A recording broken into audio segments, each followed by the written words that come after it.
Antonius. That's my name. Will be with you, gentlemen. Hark you, Guildenstern, and you too. At each ear a hearer, that great baby you see there is not yet out of its swaddling clouds. Happily, he is the second time come to them, for they say an old man is twice a child. I will prophesy he comes to tell me of the players' market. You say right, sir, a Monday morning 'twas then indeed. My lord, I have news to tell you. My lord, I have news to tell you. When Roscius was an actor in Rome. The actors are come hither, my lord.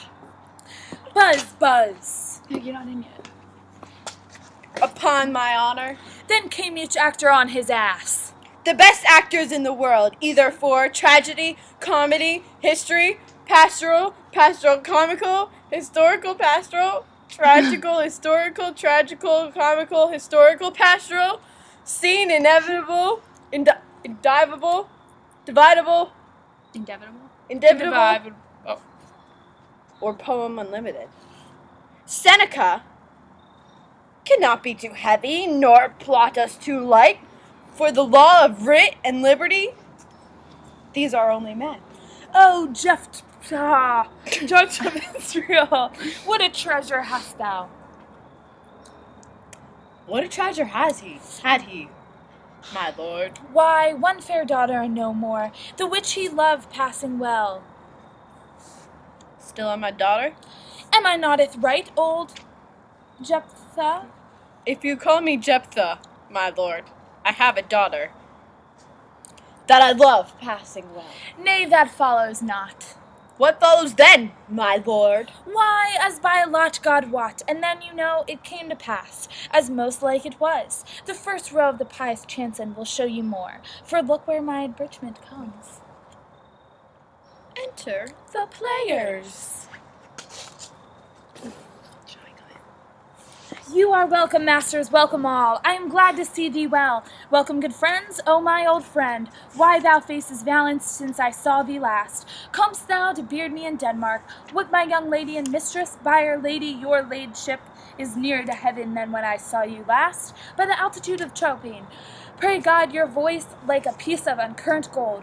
Be not cracked within the ring. Masters, you are all welcome. Well to it, French falconers. Fly at anything we see. We'll have a speech straight. Come give us your taste of quality. Come, a passionate speech. What speech, my good lord? I heard thee speak me a speech once, but it was never acted. Or if it was, not above once. For the play, I remember, please not the million. 'Twas cavalry to the general. But it was, as I received it, the others, those judgments in such matters, cried the top of mine. An excellent play, well digested in the scenes. Sit down with as much modesty as cunning. I remember one said there were no sallets in these lines, to make the matter savory, nor no matter in the phrase that might indict the author of affection, but called it an honest method, as wholesome and sweet, and by very much more handsome than fine. One speech in it I do chiefly love. 'Twas Arena's tale, to ditto, and thereabout of it, especially when he speaks of the Priam's daughter. If it live in your memory, begin at the line, let me see it, let me see it. The rugged Pyrrhus, like the Hyrcan beast.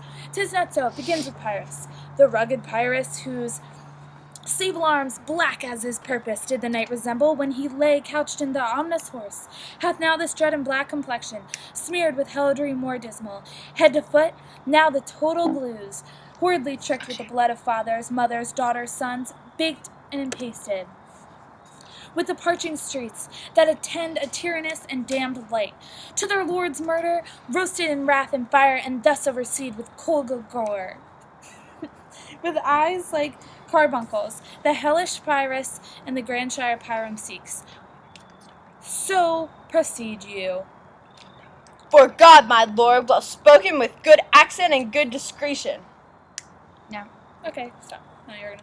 The mobled queen? That's good. Mobile queen is good. Run barefoot up and down, threatening the flames, with bosom room, a cloud upon that head, where late the Dian Dom stood, and for a robe, about her lank and all in Tyrum loins, a blanket in the alarm of fear called out, Who this had seen, with a tongue in venom steeped, 'gainst fortune's state would treason have pronounced. But if the gods themselves did see her then, when she saw Pyrrhus make malicious sport in mincing with his sword her husband's limbs, the instant burst of clamor that she made, unless things mortal moved them not at all, would have made milch the burning eyes of heaven and passion in the gods. Look where he has not turned his color and has tears in his eyes. Prithee no more. 'Tis well, I had thee speak of the rest of the soon. Good my lord, will you see the players well bestowed? Do you hear? Let them be well used, for they are the abstract and brief chronicles of the time. After your death you were better have a bad epitaph. Epitome? No. Then their ill report while you live. My lord, I will use them according to their desert. Gods, Bodykin's man, much better. Use every man after his desert, and who shall escape with it? Use them after your own honor and dignity. The less they deserve, the more merit is in your bounty. Take them in. Come, sirs. Follow him, friends. We will hear a play tomorrow as Polonius and players exit. Hamlet speaks to the first player. Dost thou hear me? Good friend. Can you play the murder of Gonzago? Ay, my lord.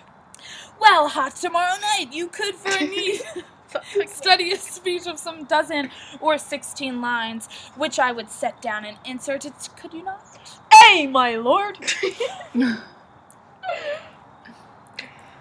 Very well. Follow that lord, and look you mock him not. First player exits. My good friends, I'll leave you till night. You are welcome to Elsnore. Rosencrantz.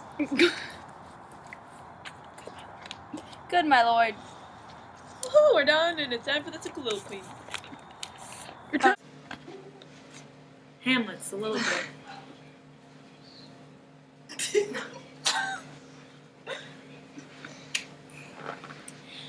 So goodbye to you.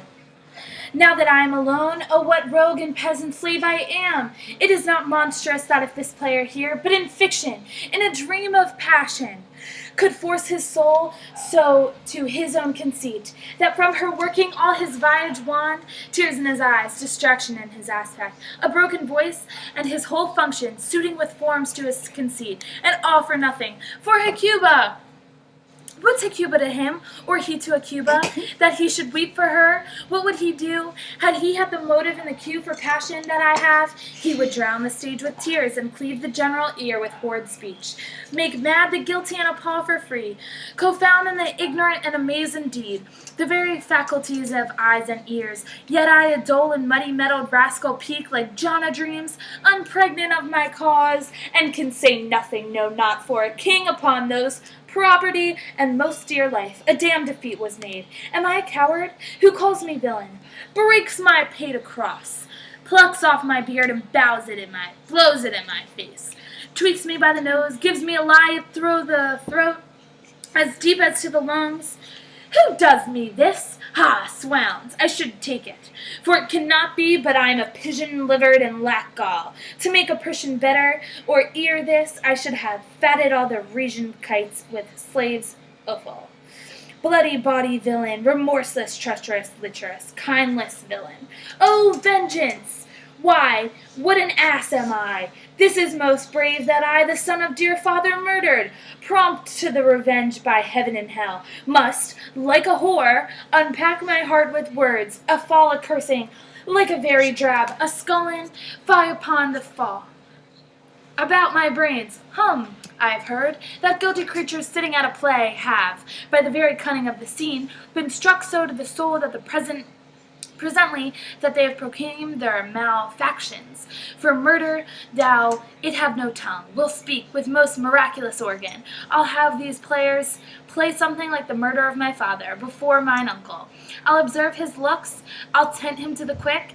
If he do them blench, I know my course. The spirit that I have seen may be the devil, and the devil hath power to assume the pleasing shape, yea, and perhaps out of my weakness and the melancholy that he is very potent and with such spiritus abuses to damn me. I'll have the grounds more relative than this. The play's the king, wherein I'll catch the conscience of the king.